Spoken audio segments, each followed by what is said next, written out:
Welcome, fellow castigators. Back in 2006, director Christoph Gans made a film adaptation of the 1999 video game Silent Hill. The film was widely criticized by critics for being too convoluted, and by fans for being heavily changed to appeal to a wider audience.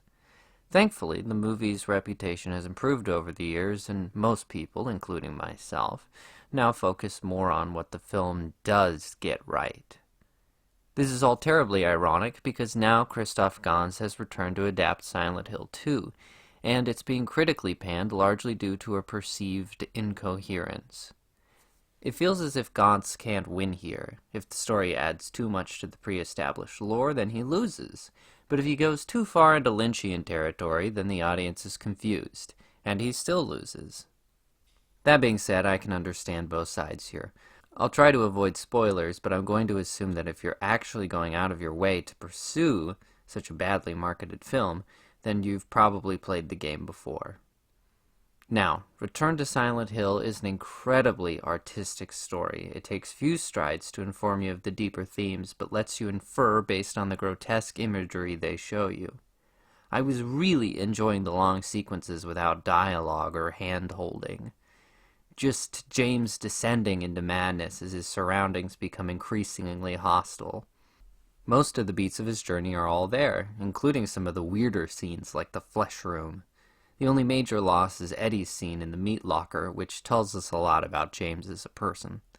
I feel like they could have kept some of the cut stuff if they removed the scenes with James's therapist in the hospital, considering it doesn't seem to serve much of a purpose. I also have a problem with Angela and Laura just being other aspects of Mary, since, yet again, this doesn't really add much.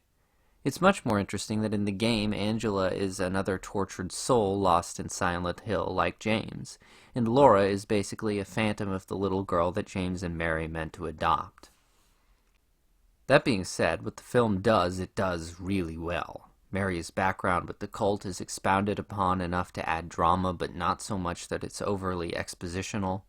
The finale is also dealt with in a smart way, which was always going to be a challenge, considering it couldn't just be a boss fight like in the game.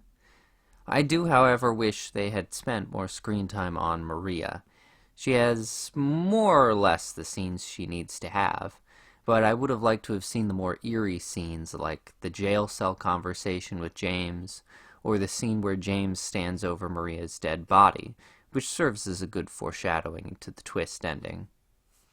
I wasn't as bothered by Maria's wig as other viewers were, since I could imagine a stripper wearing a bad wig on purpose, but I admit that James's awful fake beard later on is super distracting and just unnecessary for the scene anyway.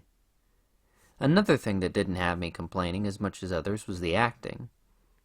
I admit that the opening scene is kind of stilted, but based off of how procedurally it's shot, I think this was done on purpose. As soon as James returns to Silent Hill, the quality of the lighting, acting, and cinematography takes a jarring shift in the right direction. So whether the opening is an artistic choice or simply due to budget problems, the rest of the film is unplagued by these problems. I thought James in particular gave quite a compelling performance. Another thing I liked is that Pyramid Head has now returned to his original purpose, being a reflection of James's capacity for violence. He's very enjoyable in the first movie as the freakishly sized executioner of Silent Hill, but it was nice to see him back to his original design and chasing James as the harbinger of death that he can't escape, because of course, James in reality has become the harbinger of death himself. It's just a fantastic story that is beautifully directed by Gans. Sure, there are ways in which it could have been more faithful, but firstly, I think all the vital parts of the story are there. And secondly, this film is far more faithful than it would be had it been made by any Hollywood studio. So, for all its problems, we should be grateful for this competent indie adaptation of Silent Hill 2, because, quite frankly, it was the very best we could possibly get. One last note. I suggest you check out the soundtrack by Akira Yamaoka, because it's really excellent. It doesn't feature quite as many tracks from the original soundtrack as I would like, but the new tracks that he's come up with are absolute bangers and deserve to be appreciated. In short, I actually do recommend that you see Return to Silent Hill. I think you should temper your expectations according to its limitations, but there is definitely enough to enjoy here for any level of Silent Hill fan. Thanks for listening.